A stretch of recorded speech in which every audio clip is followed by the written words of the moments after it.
Hi everyone welcome back. ನೀವು ನೋಡ್ತಾ ಇದ್ದೀರಾ ಸ್ಟೂಡೆಂಟ್ ಸೊಲ್ಯೂಷನ್ ಯೂಟ್ಯೂಬ್ ಚಾನಲ್. ನಾಳೆಯಿಂದ ಸಿ ಟಿ ಪರೀಕ್ಷೆ ಕೂಡ ಶುರು ಆಗ್ತಾ ಇದೆ. ಇನ್ನು ಕೂಡ ಕನ್ನಡ ಭಾಷೆ ಶುರು ಆಗಿದೆ, ಬಟ್ ಮೈನ್ ನಾಳೆಯಿಂದ ಶುರು ಆಗ್ತಾ ಇದೆ.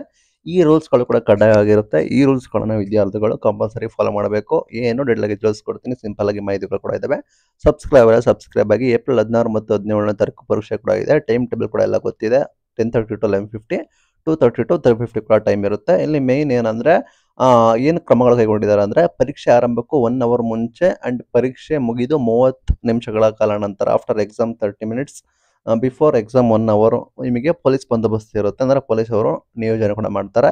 ಪ್ರಶ್ನೆ ಪತ್ರಿಕೆಗಳನ್ನು ತೆಗೆದುಕೊಂಡು ಹೋಗೋದು, ಪ್ರಶ್ನೆ ಪತ್ರಿಕೆಗಳನ್ನು ನಿಮಗೆ ಸಬ್ಮಿಟ್ ಮಾಡೋದು ಕೂಡ ಪೊಲೀಸ್ ರಕ್ಷಣಾ ವ್ಯವಸ್ಥೆ ಕೂಡ ಇರುತ್ತೆ. ನಿಮ್ಮ ಎಕ್ಸಾಮ್ ಸೆಂಟರ್ ಸುತ್ತಮುತ್ತ ಅರೌಂಡ್ 200 ಮೀಟರ್ಸ್ ನಿಮಗೆ ನಿಷೇಧದಿಂದ ಕೂಡ ಆದೇಶ ಮಾಡಿದ್ದಾರೆ. ಅಂದ್ರೆ ನಿಷೇಧಿತ ಪ್ರದೇಶದ ಘೋಷಣೆ ಕೂಡ ಮಾಡಿದ್ದಾರೆ. ಜೆರಾಕ್ಸ್ ಅಂಗಡಿಗಳನ್ನು ಕೂಡ ತಾತ್ಕಾಲಿಕವಾಗಿ ಎಲ್ಲ ಕೂಡ ಮುಚ್ಚುತ್ತಾರೆ. ಇದು ಬಂದ್ಬಿಟ್ಟು ಮೈನು. ಇದು ಕಾಮನ್ ಆಗಿ ಎಲ್ಲ ಎಕ್ಸಾಮ್ ಕೂಡ ನಡೀತದೆ. ಪೊಲೀಸರು ಕೂಡ ಇರ್ತಾರೆ. ಅಂಡ್ ನಿಷೇಧಿತ ವಸ್ತುಗಳು ಏನೆಲ್ಲ ನಿಷೇಧ ಮಾಡಿದ್ದಾರೆ ಅಂದ್ರೆ, ವಿದ್ಯಾರ್ಥಿಗಳು ಹಾಗೂ ಸಿಬ್ಬಂದಿಗೆ ಮೊಬೈಲ್ ಫೋನ್ಗಳು ಅಂಡ್ ಕೈಗಾಡಿ ಗಡಿಯಾರ ಕೂಡ ನಿಷೇಧ ಮಾಡಿದ್ದಾರೆ. ಅಂದ್ರೆ ನಿಮಗೂ ಕೂಡ ಅದೇ ರೀತಿ ಪರೀಕ್ಷಾ ಸಿಬ್ಬಂದಿಗಳು ಕೂಡ ಮೊಬೈಲ್ ಅಂಡ್ ನಿಮಗೆ ವಾಚಸ್ ಕೂಡ ಅಲೋ ಇರುವುದಿಲ್ಲ. ಅಂಡ್ ಕ್ಯಾಲ್ಕುಲೇಟರ್, ವಾಚ್, ವಾಲೆಟ್ ಯಾವುದೇ ರೀತಿ ನಿರ್ಬಂಧಿತ ವಸ್ತುಗಳನ್ನು ನೀವು ಅಲೋ ಮಾಡೋದಿಲ್ಲ. ಅದನ್ನು ಕೂಡ ತರಬೇತಿಯಲ್ಲಿ ಹೇಳಿದ್ದಾರೆ. ಮೇನ್ ನಿಯಮಗಳು, ಪರೀಕ್ಷಾ ಕೇಂದ್ರದಲ್ಲಿ ನಿಯಮಗಳು ನೋಡೋದಾದ್ರೆ, ಎಕ್ಸಾಮ್ ಸೆಂಟರ್ ಗೈಡ್ಲೈನ್ಸ್ ನೋಡೋದಾದ್ರೆ, ಆ ಆ, ಹ್ಮ್ ಯಾರನ್ನ ಕೂಡ ಪರೀಕ್ಷೆಗೆ ಹಾಜರು ಮಾಡೋಕ್ಕಾಗಲ್ಲ. ಅಂದ್ರೆ ನಿಮ್ಗೆ ಉಪನ್ಯಾಸಕರ ಮಕ್ಕಳು ಪರೀಕ್ಷೆಗೆ ಹಾಜರಾಗ್ತಾ ಇದ್ದಾರೆ, ಅವರನ್ನು ಪರೀಕ್ಷಾ ಕಾರ್ಯಕ್ಕೆ ನಿಯೋಜಿಸಬಾರದು ಅಂತ ಹೇಳಿದ್ದಾರೆ. ಇದು ಓಕೆ.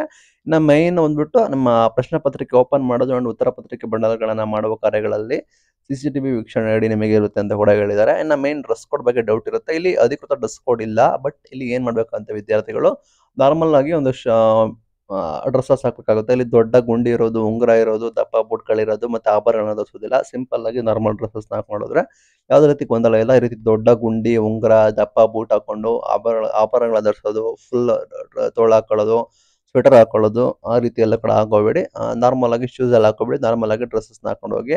ಮೈನ್ ಥಿಂಗ್, ನೀವು ಕನಿಷ್ಠ 25 ನಿಮಿಷ ಮುಂಚೆ ಪರೀಕ್ಷಾ ಕೊಠಡಿಗೆ ಸೇರ್ತಿರ್ಬೇಕು. ಅಂದ್ರೆ ಎಕ್ಸಾಮ್ ಶುರು ಆಗ್ತಿದೆ ಅಂದ್ರೆ ಬಿಫೋರ್ 25 ಮಿನಿಟ್ಸ್ ಬ್ಯಾಕ್ ಒಳಗಡೆ ನೀವು ನಿಮ್ಮ ಎಕ್ಸಾಮ್ ಸೆಂಟರ್ಗೆ ಹೋಗಿ ನಿಮ್ಮ ಸೀಟ್ಗಳ ಆಸನ ಇರುತ್ತೆ, ಅದ್ರ ಮೇಲೆ ಕೂತಿರ್ಬೇಕಾಗುತ್ತೆ. ಪರೀಕ್ಷೆ ಮುಗಿಯೋವರೆಗೂ ನಿಮ್ಮನ್ನ ಹೊರಗಡೆಗೆ ಹೋಗಕ್ ಬಿಡೋದಿಲ್ಲ. ಪರೀಕ್ಷೆ ಮುಗಿಯೋವರೆಗೂ ನೀವು ಒಳಗಡೆ ಇರಬೇಕಾಗುತ್ತೆ. ಅಂಡ್ ನಿಮ್ಮ ಹಾಲ್ ಟಿಕೆಟ್ ಅಲ್ಲಿ ಇಂತ ಇರುತ್ತೆ, ಮಾಹಿತಿ ನೋಡ್ಕೊಳ್ಳಿ. ಏನೆಲ್ಲ ಸೂಚನೆಗಳು ಇದಾವೆ ಅಂತ ಅದನ್ನು ಕಟ್ಟುನಿಟ್ಟಾಗಿ ನೀವು ಫಾಲೋ ಮಾಡ್ಕೊಳ್ಳಿ. ಮತ್ತೆ ಇಲ್ಲಿ AI ತಂತ್ರಜ್ಞಾನ ಕೂಡ ತರ್ತಾ ಇದಾರೆ ಅಂತ. ಇನ್ನು ನಿಮ್ಮ ಫೇಸ್ ಸ್ಕ್ಯಾನ್ ಮಾಡಿದ್ರೆ ನಿಮ್ಮ ಮಾಹಿತಿಗಳು ಸಿಗೋ ರೀತಿ ಮಾಡ್ತಾ ಇದ್ದಾರೆ. ಲೈಕ್ ನಿಮ್ದು ರಿಜಿಸ್ಟ್ರೇಷನ್ ನಂಬರ್ ಆಗಿರ್ಬೋದು, ನಿಮ್ಮ ಡೀಟೇಲ್ಸ್ ಸಿಗೋ ರೀತಿ ಕೂಡ ಸಿಸ್ಟಮ್ ತಂದಿದ್ದಾರೆ. ಒಂದು ಅಪ್ಲಿಕೇಶನ್ ಕೂಡ ಡೆವಲಪ್ಮೆಂಟ್ ಕೂಡ ಮಾಡಿದ್ದಾರೆ. ಅಂಡ್ ಇಲ್ಲಿ ನಿಮಗೆ ಸಂಪೂರ್ಣವಾಗಿ ವೆಬ್ಕಾಸ್ಟ್ ಕೂಡ ಇರುತ್ತೆ. ನಿಮ್ಮ ಪರೀಕ್ಷೆ ಬರೆಯೋದನ್ನ ಡೈರೆಕ್ಟ್ ಆಗಿ ಕೂತ್ಕೊಂಡು ಬೇರೆ ಕಡೆ ವೀಕ್ಷಣೆ ಕೂಡ ಮಾಡ್ತಾರೆ. ಇಷ್ಟೆಲ್ಲ ಗೈಡ್ಲೈನ್ಸ್ ಕೂಡ ಇರುತ್ತೆ. ಎಲ್ಲ ಪರೀಕ್ಷೆ ಕೂಡ ಚೆನ್ನಾಗಲಿ. ಎಲ್ಲ ಪರೀಕ್ಷೆಗಾಗಿ ಆಲ್ ದ ಬೆಸ್ಟ್. ಚೆನ್ನಾಗಿ ಕಾಲ್ ಮಗ್ಗಿ ಕೂತ್ಕೊಂಡು ಪರೀಕ್ಷೆ ಕೂಡ ಬರೀರಿ ಅಂತ ಹೇಳಕ್ ಇಷ್ಟಪಡ್ತೀನಿ. Thank you for watching till end ಎಲ್ಲ CT ವಿದ್ಯಾರ್ಥಿಗಳಿಗೆ. Thank you.